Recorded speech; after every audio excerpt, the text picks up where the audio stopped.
This video is only part of an unpaid, unbiased, in-depth review from an average rider's perspective, so check out the rest in the link below at thegoodride.com. If you want real advice, fill out the Me Harmony profile in the link below so I can help you properly. And if this video helps, please consider donating or buying through our links. Thanks for watching.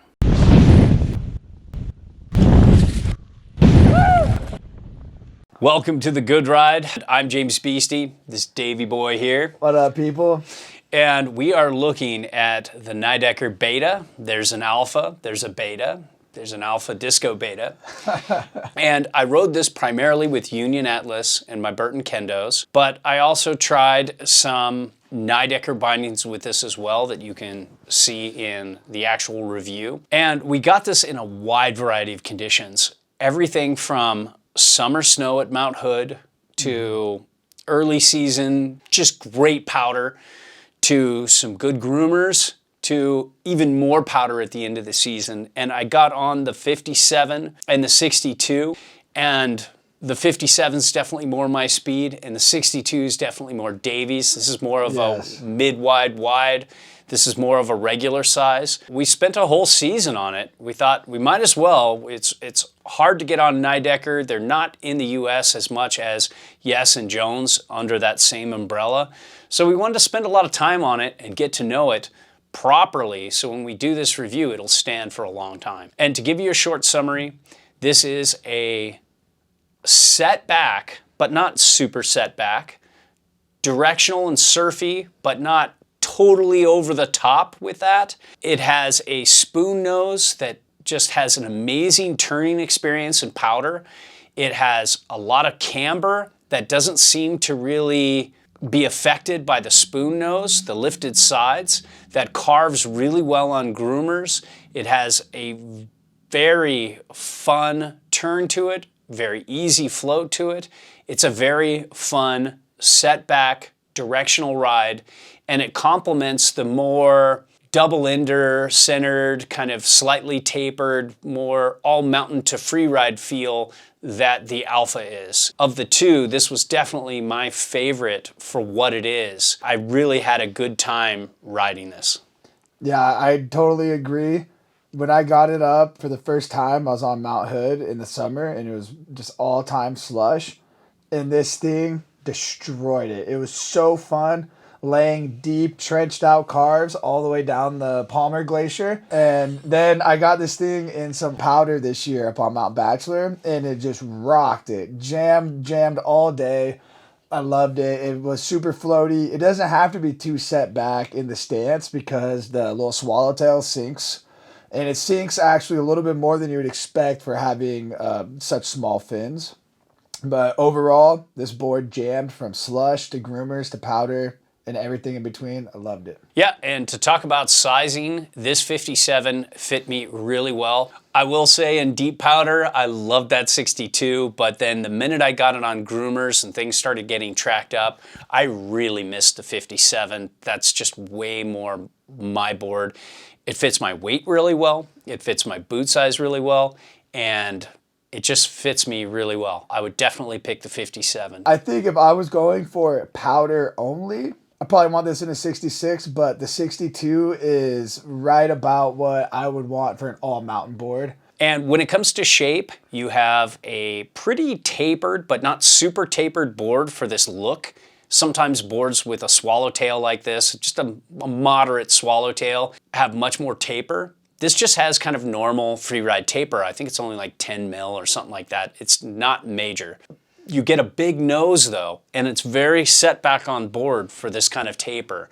It has a very set back ride, but you don't need a ton of back foot weight to keep it from washing out on groomers, and it carves really well, turns really well, feels really good underfoot. The camber is pretty healthy, but there is some early rise in the nose going to spoontail, so it's not totally unforgiving like a full camber board. Overall, I just think it's a very good feel underfoot for one footing and flat basing. The spoon tech in the nose doesn't seem to affect the turn on groomers, and then it comes alive in powder, so it's a very good board for groomers and powder. Yeah, I thought it felt really good on snow. Coming 1 foot off the lift, I didn't find it to be very washy at all. It seemed like it tracked really well for me. And when I was turning, I thought it was not the most forgiving board. You definitely want to be on your game. It's not too hard to skid a turn, but it definitely doesn't want to skid a turn. Yeah, it felt like more of an advanced to expert ride, and I enjoyed the little bit of a softer flex. It definitely felt playful and easy to maneuver. Yeah, and speaking of flex, you want to do her up? Go with the flex. Start in the middle. You see, it's not too soft. You can see the nose has got a little bit more flex than the core. And then we'll flip her around. Yeah, that's a stiff tail. Yeah, you could feel that drive and spring out of the tail.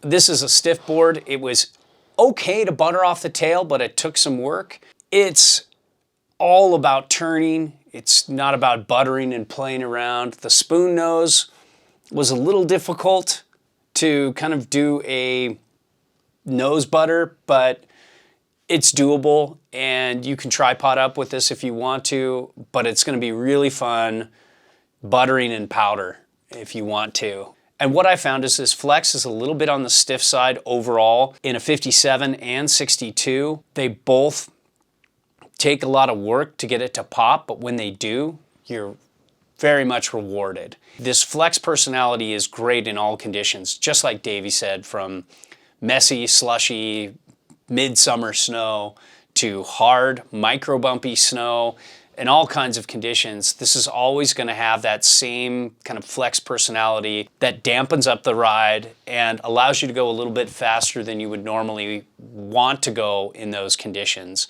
But yet it can still turn and maneuver around bumps and everything like that. Overall, I like this flex. When it comes to speed, this base glide is pretty good. It's not all time, but when well waxed, it had pretty good glide, and it's definitely upper tier. It carried its speed really well and picked up its speed really well. I felt like the dampness of this board was really good too, even though this is like a 57, a little narrow for like this kind of shape these days. A lot of these boards are much wider and much more tapered, but I just think the overall design of this really lends towards going fast, and I could point it with this. It really liked a straight line for what it is and kind of surprised me. When it comes to edge hold, I didn't see any real disruption going on the side cut, but when I hit some hard patches on some groomer days that I rode this, it did really well, held its edge well, especially if you lean back more into the side cut as you're turning. It gripped well. I think it's competent in, that snow minty kind of snow, that kind of hard snow, but still somewhat edgeable snow.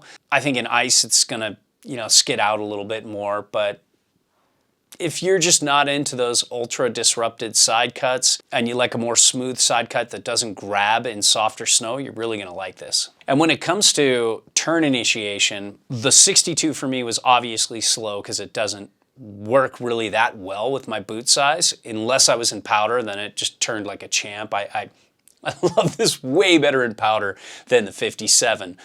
But when I got on the 57, that felt right for me, especially in almost every other condition. It had this quick edge-to-edge turning, but not too quick, kind of medium quick, and I loved it. Then when you got it on edge, it didn't have that super circle carvy side cut and across the groomer side cut, but it was doable.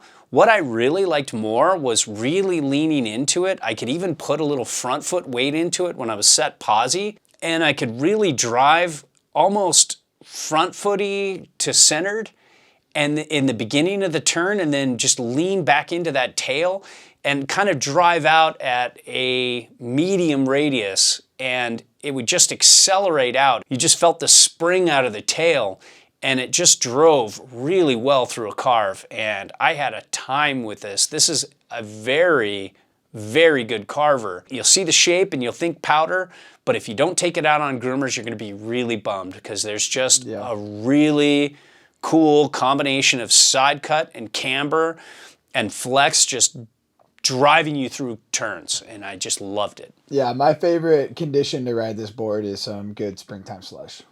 Yeah. When it comes to powder, we got this in a lot of powder. Yep. I mainly got the 62 in powder, but I did get the 57 on a powder day.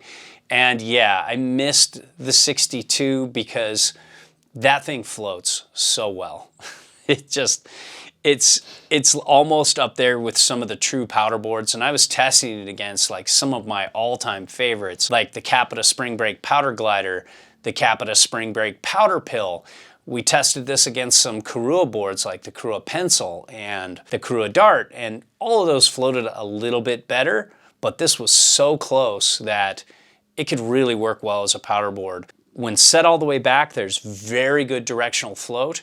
Then combined with that spoon nose, it just had such an easy, cool turning experience in powder. I love spoon noses in powder. If I hadn't gotten on the 62, I would have thought the 57 was amazing too. But just doing it same day, sometimes you're like, oh man, this just doesn't float as well. But it's still an amazing floater in 57. And this is a good looking board too. Like get it in every size. I want to see this board on a wall in every store. Yeah, I like the play on the white. It's not just an all white board. If you can see closely, it's got some cool stuff going on in there. And overall, this is a board I really like. I'd love to keep it, actually. Same It's here. the kind of board I don't want to send back. It probably will be one of those boards that I'll use as a standard to compare other boards. And I think this just does a great job in all conditions, especially if you favor more of that